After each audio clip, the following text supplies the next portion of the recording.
নমস্কার বন্ধুরা, এই মুহূর্তে রাজ্যের সমস্ত কৃষকদের জন্য বড় সুখবর।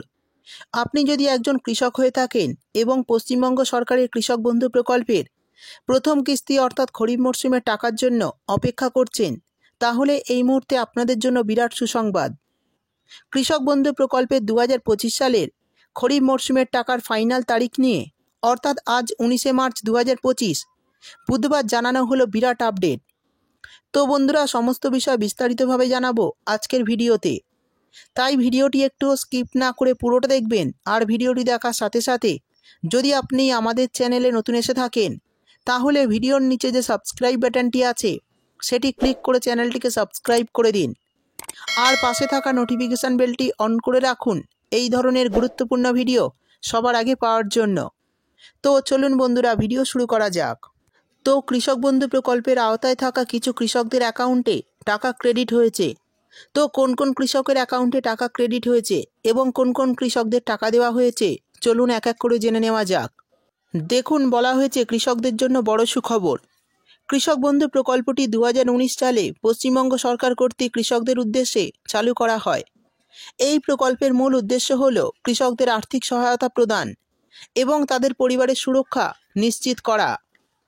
1 একর বা তার বেশি চাষযোগ্য জমির মালিক কৃষকরা বছরে সর্বাধিক 10,000 টাকা দুটি কিস্তির মাধ্যমে পান। 1 একরের কম জমির মালিকরা জমির পরিমাণ হিসাবে টাকা পান, যার ন্যূনতম পরিমাণ বছরে 4,000 টাকা। এছাড়াও 18 থেকে 60 বছর বয়সী কোনো নথিভুক্ত কৃষক মারা গেলে তার পরিবারকে এককালীন 2 লক্ষ টাকার আর্থিক সহায়তা প্রদান করা হয়। এর মধ্যে খরিফ মরশুমের টাকা সাধারণত এপ্রিল থেকে সেপ্টেম্বর মাসের মধ্যে এবং রবি মরশুমের টাকা অক্টোবর থেকে মার্চ মাসের মধ্যে প্রদান করা হয়। কৃষক বন্ধু প্রকল্পে শেষ টাকা দেওয়া হয়েছিল 22শে নভেম্বর 2024। এই বছরের প্রথম কিস্তি অর্থাৎ 2025 সালের খরিফ মরশুমের টাকা কবে দেওয়া হবে সেই বিষয়ে রাজ্যের কৃষকরা অপেক্ষা করছে। যে সমস্ত কৃষকরা গত দুয়ারে সরকার ক্যাম্পে গিয়ে এই প্রকল্পের জন্য আবেদন করেছিলেন, তাদের ইতিমধ্যেই ভেরিফিকেশনের কাজ চলছে। ইতিমধ্যে অনেক কৃষকদের স্ট্যাটাসের ঘরে আপডেট চলে এসেছে। যে সকল কৃষকদের স্ট্যাটাসের ঘরে কেবিআইডি নম্বর চলে এসেছে, তাদের পুরনো কৃষকদের সাথেই একসাথে টাকা দেওয়া হবে। এবং যাদের ডকুমেন্টে ভুল ছিল, তাদের স্ট্যাটাসের ঘরে ডিলিট ফার্মার দেখাচ্ছে, তাদের অতি অবশ্যই কৃষি অফিসে গিয়ে যোগাযোগ করতে হবে। তো বন্ধুরা, বুঝতেই পারলেন যে সমস্ত কৃষকরা গত দুয়ারে সরকার ক্যাম্পে এই প্রকল্পে নাম নথিভুক্ত করেছিলেন, তাদের মধ্যে যাদের সমস্ত কাগজপত্র ভেরিফিকেশন হয়ে গেছে, তারা কিন্তু পুরনো কৃষকদের সাথেই ব্যাংক অ্যাকাউন্টে টাকা পাবে। আর যাদের কাগজপত্রে ভুল রয়েছে, তাদের কিন্তু অতি অবশ্যই কৃষি অফিসে বা ব্লক অফিসে যোগাযোগ করতে হবে। কৃষক বন্ধু প্রকল্পে নাম নথিভুক্ত কৃষকের সংখ্যা বৃদ্ধি পেতে পেতে এখন 1 কোটি ছাড়িয়েছে। জমির মালিক নন এমন ভাগ চাষিরাও এই প্রকল্পের সুবিধা পেয়ে থাকেন। বর্তমানে সার্ভারের সমস্যার জন্য কৃষক বন্ধু প্রকল্পের ওয়েবসাইট চেক করা যাচ্ছে না, তাই স্ট্যাটাস দেখতে হলে কৃষি অফিস বা ব্লক অফিসে যেতে হবে। আধার কার্ড বা ভোটার কার্ড নিয়ে গেলেই কৃষি আধিকারিকের অফিসাররা আপনার স্ট্যাটাস চেক করে দেবেন। বর্তমানে কৃষি অফিস থেকে জানানো হয়েছে খুব শীঘ্রই এই সার্ভারের সমস্যার সমাধান করা হবে। এরপর বলা হয়েছে ইতিমধ্যে জানিয়ে দিল রাজ্যের কৃষকদের জন্য বিরাট বড় খুশির খবর। বিগত বছরে এই প্রকল্পের প্রথম কিস্তির টাকা দেওয়া হয়েছিল 12ই জুন, কিন্তু এই বছর প্রাকৃতিক দুর্যোগ আর ডিবিসি জল ছাড়ার ফলে কৃষকদের ফসলের অনেক ক্ষতি হয়েছে। তাই এবার প্রথম কিস্তির টাকা এপ্রিল মাসের শেষ সপ্তাহ থেকে দেওয়া শুরু হতে পারে বলে জানা যাচ্ছে। কোনো রকম অফিসিয়ালভাবে ফাইনাল তারিখ জানা না গেলেও সম্ভাব্য এমনটাই জানা যাচ্ছে। নবান্নের নির্দেশ পেলেই এই প্রকল্পের টাকা দেওয়ার কাজ শুরু করা হবে।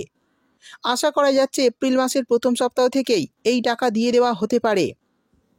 আগে এই প্রকল্পের টাকা কোনো সভাতে গিয়ে আনুষ্ঠানিকভাবে রিলিজ করা হতো, কিন্তু গত বছরের প্রথম কিস্তি এবং দ্বিতীয় কিস্তির টাকা দেওয়ার সময় দেখা গেছে কোনো রকম আনুষ্ঠানিক সভা না হয়েই সরাসরি কৃষকদের অ্যাকাউন্টে এই টাকা ক্রেডিট হয়েছে।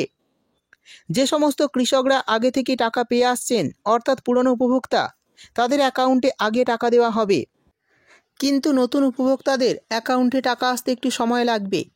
বিভিন্ন সূত্র মারফত জানা যাচ্ছে বেশ কিছু কৃষকদের অ্যাকাউন্টে 2,000 ও 5,000 টাকা ক্রেডিট হয়েছে।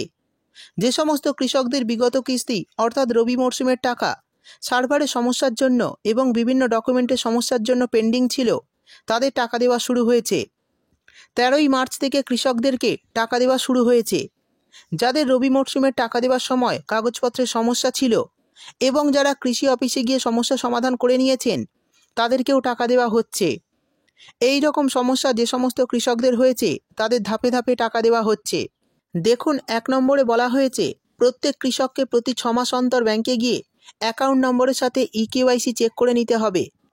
কারণ প্রতি কিস্তিতে দেখা যায় এই ইকেওয়াইসি না থাকার কারণে অনেক কৃষকরাই টাকা পান না। তারপর বলা হয়েছে যে সমস্ত কৃষকদের স্ট্যাটাসের ঘরে কেবিআইডি নম্বর এবং আধার নম্বর দেখাচ্ছে না তাদের অবশ্যই ব্লক অফিসে গিয়ে আধার সংযুক্তিকরণের ফর্ম পূরণ করে জমা করতে হবে। জমা করার সময় আধার কার্ডের সাথে মোবাইল নাম্বার লিঙ্ক করে রাখতে হবে এবং ভোটার কার্ড আর আধার কার্ড জেরক্স করে তাতে নিজে সই করে জমা করতে হবে। জমা করা 7 দিনের মধ্যে আবার স্ট্যাটাসের ঘরে আধার নম্বর এবং কেবিআইডি নম্বর চলে আসবে। শেষে বলে দেব, যদি কোনো কৃষকরা মোবাইল নম্বর এবং ব্যাংক অ্যাকাউন্টের নম্বর পরিবর্তন করতে চান তাহলে কৃষি অফিসে যোগাযোগ করতে পারেন। যে সমস্ত কৃষকরা জমির পরিমাণ বাড়াতে চান তাহলে তারা এখনই কৃষি অফিসে সমস্ত কাগজপত্র নিয়ে যোগাযোগ করুন। এখন যদি জমির পরিমাণ বাড়ানোর ফর্ম ফিল আপ করে রাখেন তাহলে আগামী কিস্তি থেকে সেই জমির পরিমাণ অনুযায়ী টাকা কিন্তু আপনারা ব্যাংক অ্যাকাউন্টে পাবেন। তো বন্ধুরা, এই বিষয়ে যদি আপনাদের কিছু জানার থাকে তাহলে অবশ্যই কমেন্ট করে জানাবেন। ভিডিও ভালো লাগলে ভিডিওটিতে একটি লাইক দিয়ে দেবেন এবং আপনার বন্ধুবান্ধবদের সঙ্গে বেশি বেশি করে শেয়ার করবেন।